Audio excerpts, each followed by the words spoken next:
What's good, everybody? It's your boy Young Prospect back again with another video.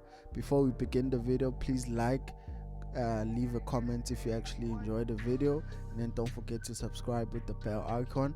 In this lesson, as you can see by the title, we're going to be taking a look at our outlook for gold and Nasdaq for on Monday, probably for the 28th, that Monday the 28th. So we're recording this video currently on a Sunday, so that we show you what's the outlook for the coming Monday. So we're going to be starting off with gold. Gold has been in this downward channel, right?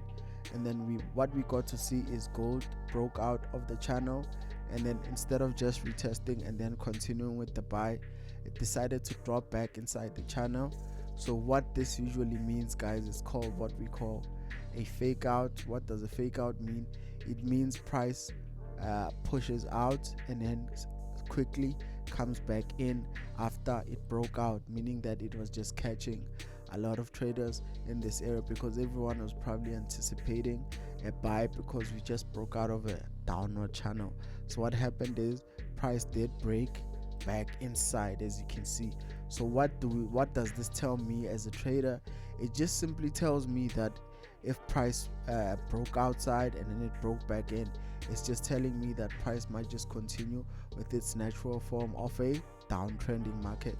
So the bias is down trending market currently on the daily time frame, right?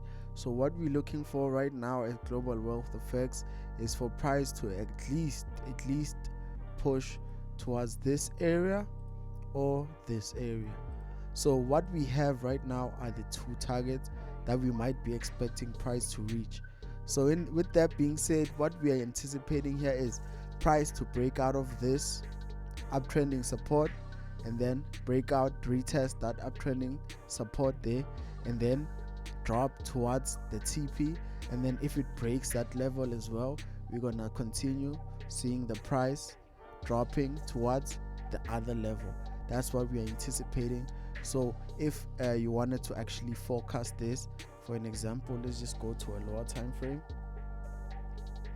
So on a lower time frame, as you can see, price is very beautiful. It's been dropping, giving us very nice entries, as you can see. So what we're anticipating in this entry is for price to maybe push up and then drop, right? But what we are actually interested in is for price to break outside of this uptrending support, give us a confirmation that it's going to continue in a form of a flag, just like this flag, right? And then drop towards this, the support there at the bottom. That's what I am anticipating for gold on Monday. And then if this level breaks, I need a retest before I consider actually entering a sell position or maybe holding that position. If this area here does not break, I will be exiting my position or trailing it depending on how I feel on that day.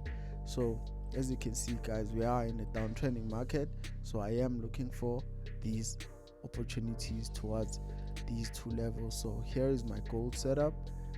Maybe my stop loss will be here, maybe it'll be a little bit closer depending on how it broke out. So I'm actually aiming down here. So these are the two areas, TP1 and take profit 2. That's what we have for gold for now. Okay, guys, so before we go up to check out Nasdaq, I would like to point out that there are ways this setup could be invalidated. How? Firstly, price can actually push all the way up, and then if price actually does break this downtrending resistance, then I am waiting for a bullish flag, and then I'll know that price is starting to actually be bullish. That's where the trade will not actually play out.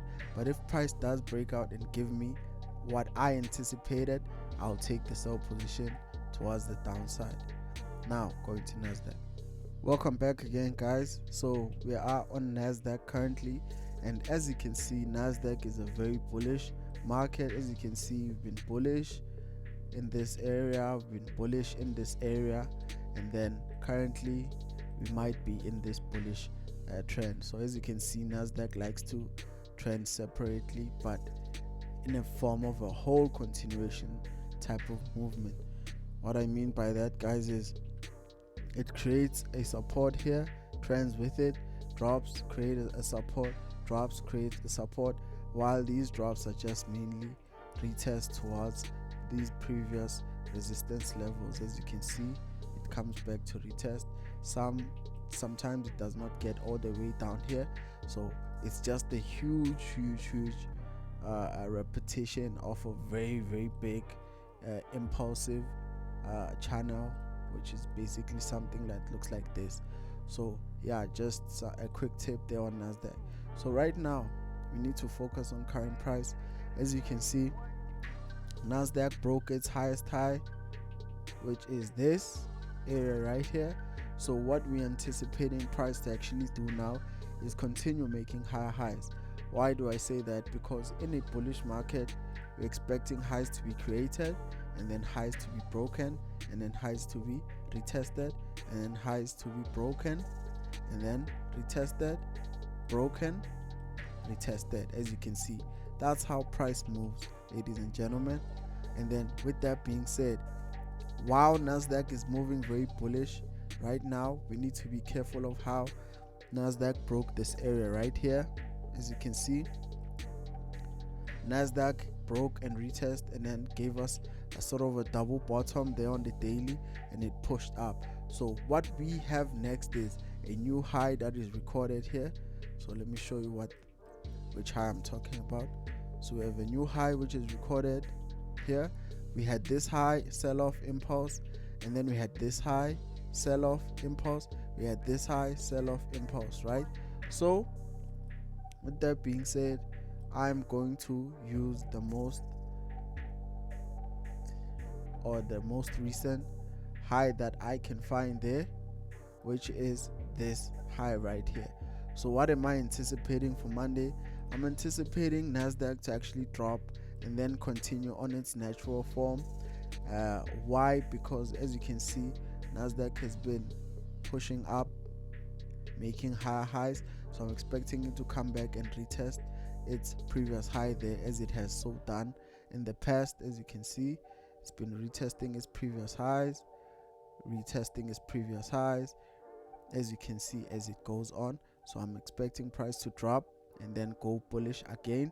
So with that being said, let's jump to a lower time frame to show you how maybe I would enter this. So Nasdaq is supposed to be a very bullish type of index or index, whatever you prefer calling it, because it's different for everyone. People call it index.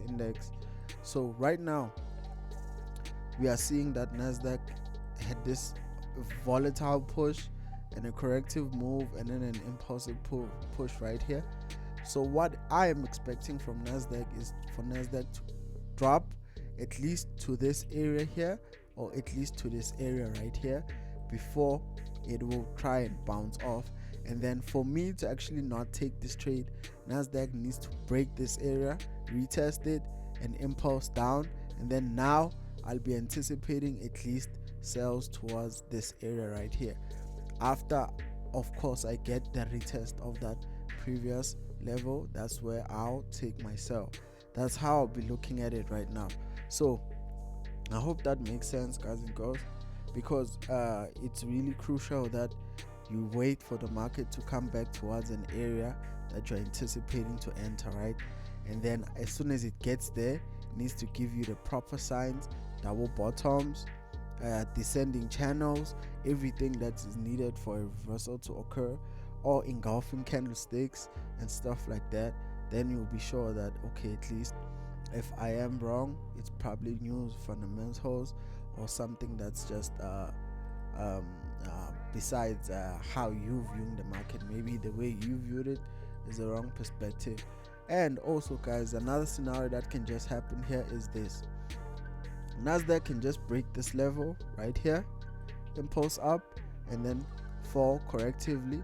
And then after this, if it does fall correctively, I'll be taking a buy from this area, obviously towards a level that will be taken from this type of perspective. You'll be having something like this, and as soon as price reaches this area, that's where I'll break even, because with Nasdaq sometimes price continues, sometimes price reverses, so you want to be safe all the time. And then another scenario that I want to show you is that Nasdaq can actually drop and then come here correctively. Then I'll be looking for my entry as well here, stop just there, and then targeting say around the same area after I put my trend line. As you can see, another scenario. And for these trades to not take place, or for me to not trade Nasdaq, two things has to happen. Price needs to break this and then drop and then come back and retest, and then I'll know that we are actually going to start dropping from Nasdaq. And another scenario is when Nasdaq just consolidates in the middle here. That's where I will not be trading Nasdaq until it breaks that previous level there, and then that's where I'll know I'll continue with my buys, because I'm forever bullish with Nasdaq. I hardly take sales, so that's why I'm always like looking for the buy opportunities, because you can hold them for longer. And I hope everything makes sense, guys and girls. This is me just forecasting, by the way, as well. On our previous video, you can check it out if you want to.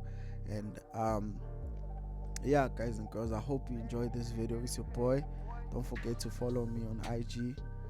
Don't forget to like, comment, subscribe. Don't forget to support the team.